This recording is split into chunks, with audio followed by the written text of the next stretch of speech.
I want quick, reflexive, reactive fibers. And for some of our clients, it's going to look like this. It's okay, rev them up. You know, get them where the quick stretch reflexes kicked in. I also like doing a deadlift with this. Just the margin of safety is great. So I can get some resistance when I'm up here, but when I'm down here where the torque is greatest, what happens? There's no resistance. So this is not enough load. But with a thicker band, you can probably arrange to get a little bit of load to start it. But let's go right to the bar. So I like to pattern before I even think of lifting, and Emil probably has a few tricks he does. But even before I lift this weight off the floor, I run through my patterns. Hip hinging, down. I like to feel the load. This is called taking up the slack. So I never want to lift where there's loose segment, so I take up the slack. But even before I do that, I just pattern it a little bit. Basically what you guys did in there's my squat. Feet shoulder width apart. Okay? Hands just on the outside. I just pattern the motion. Knees slightly bent. And then I'm going to use a light weight, of course, to start. Now, there's the traditional deadlift. There's different variations of the deadlift. And again, I hate using the word deadlift when I'm teaching with PTs because there's something about the word deadlift, which is red flag. So let's just call it a hip hinge. And it's either going to be hip dominant or knee dominant. The traditional deadlift is a little bit of both. You know, where you bend both the knees and the hips. So I've got some hip bend and some knee bend. And again, but look at how much time I spend paying attention to detail in my posture. Tuck chin, shoulders external rotation, thoracic extension, external rotation of the knees. Then I come up, and I'm way off on the bar. Yeah. Going down, hip hinge, then I go into the knee bend. Reset. If I'm not sure where I want to be, I go through the pattern again. Take up the slack. That's sometimes what I like about a heavy weight. It allows you to really lift without isometrically. Really feel the tension. And this itself is an exercise. Now, what does this require, though? Mobility. So if you don't have mobility, you can't even get down here. What are you going to do to compensate? And this is where people get into problems. So you have to create the mobility to get down here first. But this is how, from a rehab perspective, we prevent people from getting hurt, picking things off the floor. From a performance perspective, this is how we train power, so it translates into big vertical jumps and explosive movements. So we have to be able to get down here. So what I want to do is start stripping off these bars. Everyone grab the bar. Take your weight.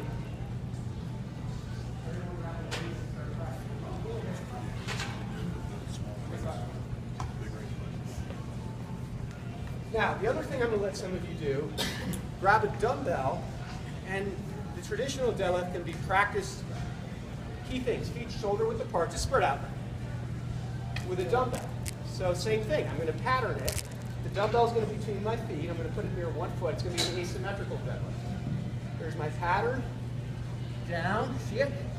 I take the opposite arm, I put it into extension, because that's going to help close down a loose gap. So I don't want it dangling here. My shoulder, because I'm in extension, is an internal rotation. So I don't start off in external. Because I'm starting down here, internal rotation, up. Okay, traditional deadlift. So grab a dumbbell if you want, and practice it with the dumbbell. So feet shoulder width apart, hands outside the knees. Okay, start off a few of these. Let's start it off here. Now, get your feet, go all the way up there. Bring your shins right up to the bar. Get close to it.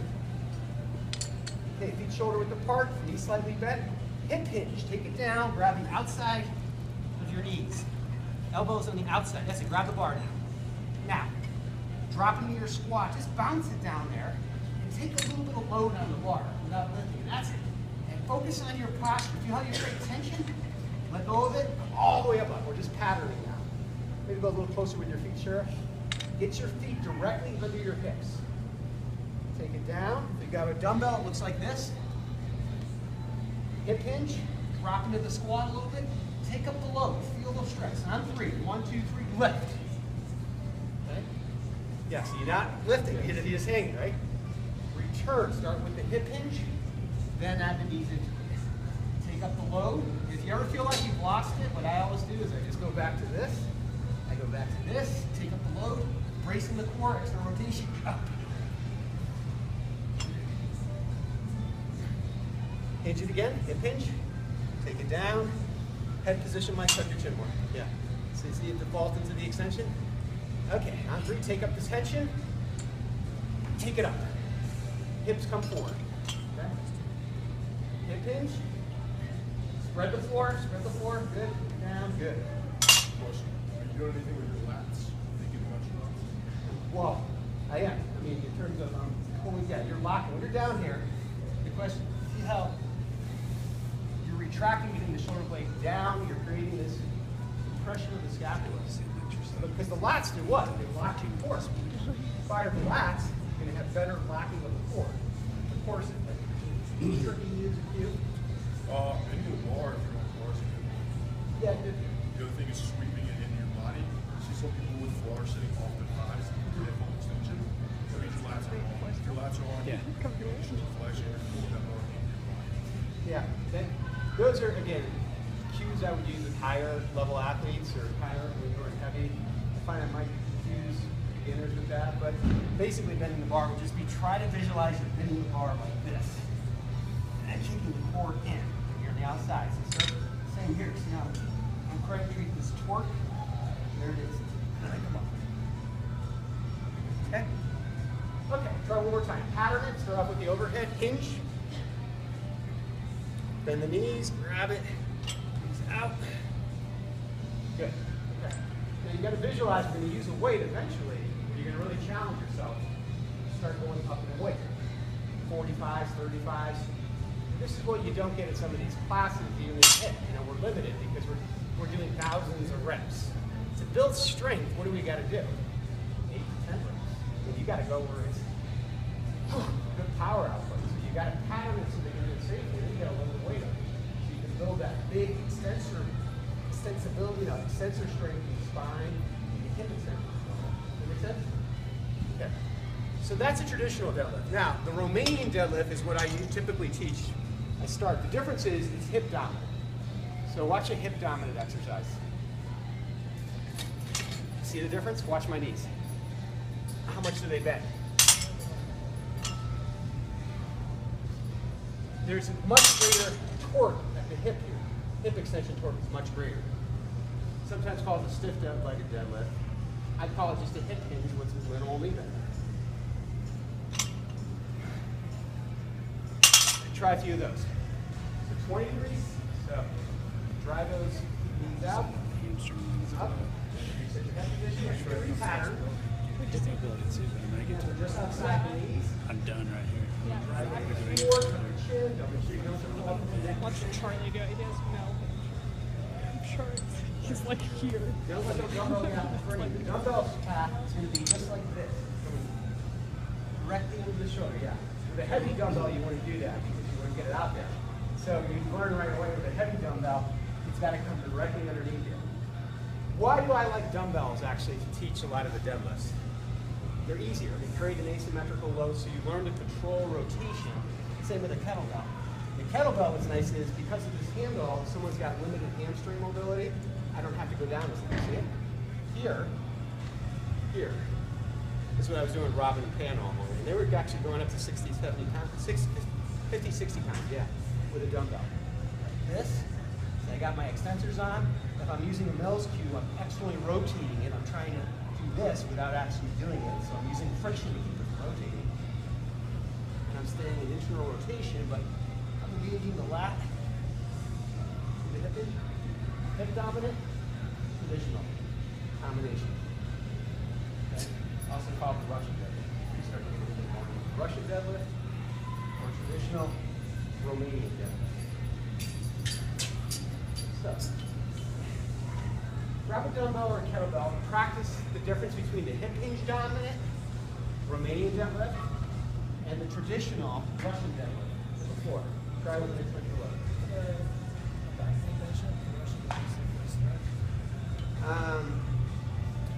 If they can get into the position. Yeah, yes. We can get into position. Or you can do it like Emil's doing it, but yeah. So position it. No, Yeah, I was telling Aaron that Just try it through the hip hinge. And again, with that free arm, I like to take that free arm, move it into like a vertical. Yeah, so you've had your workout. I've done enough deadlifts to excuse. Right. Exactly. So go ahead, you're up. Okay. Think of your head position. Don't default into extension. That's great.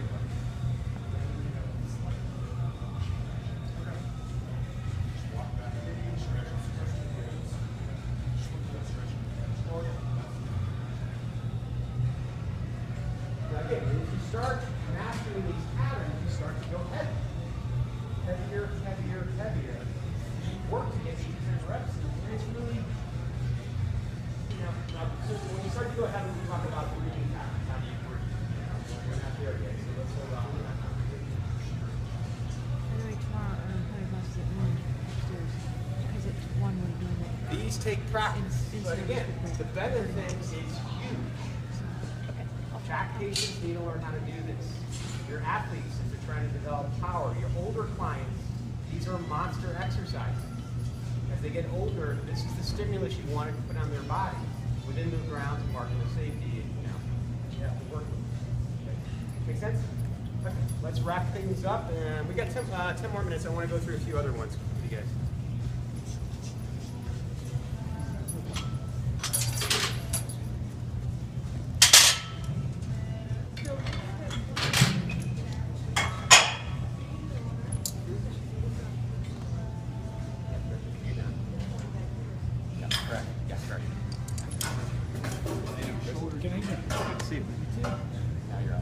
So that's a Russian deadlift.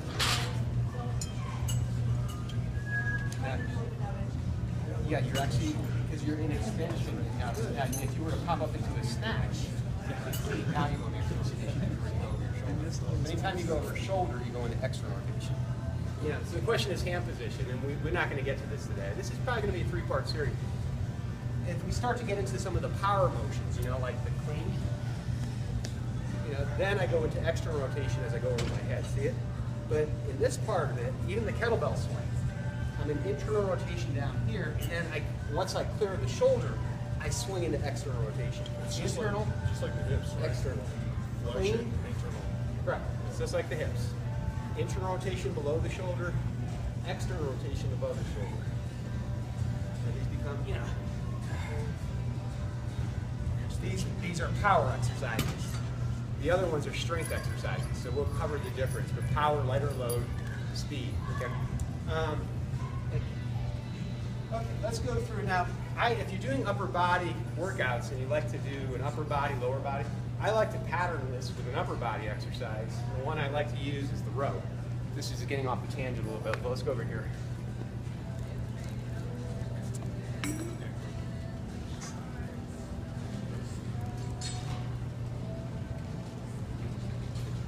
What is a row?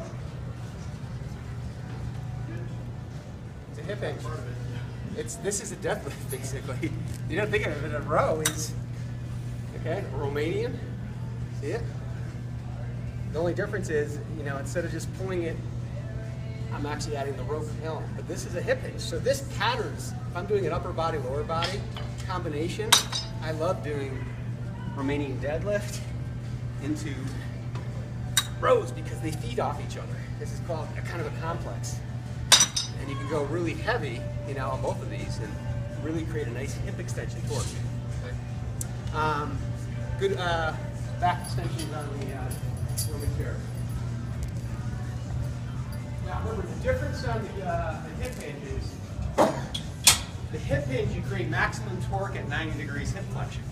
And you create a lot of back extensor activity in a flex position. This is typically how people get hurt. So you could say, well, then you should never do it. Well, the other would say, well, that's why you should do it. You just have to teach people to do it safely, which means you got to go through all that prerequisite garbage we did in there, and then they got to pattern, and then you got to teach them to overload it, and then you got to teach them to overload it asymmetrically. Those are all the things that prevent injury. Now, on the other end of the spectrum, in full extension, we need to create strength in the hip extensors. So what I find is where people get hurt with this one is they're down here and they're flexed and loaded, which can put a lot of load here. Simple way around it, unload down here. Put your hands on the floor. So now I take the load off my spine. I can depress my shoulder blades. So just holding here, I got minimal load on my spine. On 3, I'm going to pop up to 0 degrees hip extension. 2, 3, unload. Quick glute contraction. That's why you see sprinters always doing this. 1, 2, 3, up. 2, 3, unload. As opposed to, see the difference? That's a very effective exercise to create hip extension strength, teaching you how to keep the core still, minimizing the risk of slouching over this. This is a great way. And now I get 0 degrees. Okay? 45 degrees where I want it is there a ball anywhere here? 45 degrees would be, so this is going to strengthen me in 0 degrees hip extension, right? So if someone's pulling their muscles, because they always in jumping like this, that means they're pulling their hamstring and glutes with 0 degrees hip extension. This is a must exercise. Feel my feet, Jim? Now, mid angles, right? This is where I'm going to create maximum torque at 45 degrees. So now, there. Hold them tight, ready? I'm going to bend the knees a little bit. There. Now I got maximum contraction at 45 degrees or thereabouts. So, right there. Hip hinge. See the difference in the angle? So that would be a mid hamstring exercise to strengthen my hamstrings in the middle range, where you can also rip them, and the glutes. But the key is use the different angles where you create the greatest torque at different angles. What's the variable that's always constant? Core stability. If you default into extension flexion, you got to break the movement down. Okay? So, I got a question. Yeah, please. When you're, say you're assessing a client, you decide they're pretty novice, is there a portion of the movement that you emphasize for them? So, for example, I would think that for somebody that is really struggling to learn to hip hinge, you might emphasize the eccentric rather than the concentric, because that's where a lot of injury is going to occur. That's really what they need to learn to control first. Yeah, I don't look at it as the eccentric or concentric. I just look at it as the pattern. You know, I mean, obviously we're going to start it with 0 degrees hip extension, and I'm taking it down here. Now, as I go closer to 90, yeah, you're right. There's more of a need. There's greater risk, but there's also greater mobility needed. There's the further you go away from neutral, or not neutral spine, but vertical, the more challenging load, more eccentric activity. So you're not going to get down that load to start with clients who are challenged. But I can't emphasize enough, you've got to go back to core stability, because if you can't maintain midline stabilization, you're going to default into core movements when you start doing these challenging lifts. But we're at 1 o'clock, so I'll stick around, take questions, or do whatever you guys want long enough. But I think the challenge is next session, we go into the combination patterns, the cleans, the snatches, the different lifts, and maybe start loading some weight and see how our technique looks when we start loading the bar under conditions of load. But the moral of the story is we've got to get away from just thinking about doing thousands of reps like we do, which has a benefit as well. That's why we do classes like HIIT, so people burn calories, but you're not building strength. To build strength, you've got to load. And we've got to get to a point where we can build good extensor strength in the spine and hips. That's how we prevent injuries, that's how we build power, that's how we build performance. It's not just about burning calories and making people look better. If you want to reduce injuries and get performance, you've got to load. And you got to add speed elements in. That's the next level of rehab and performance training we've got to look at. So actually, I'm looking at a program now, we're going to get the trademark on this, SSP. And I'll clue you guys in what that program will look like, but that could be a continuation onto the HIIT class that will probably put a market or a brand on at some point. Questions, comments? I know you guys got to run at 1 o'clock, so. Thank you. Thank you. Thanks, guys. Thanks for coming, Robbie. Yeah.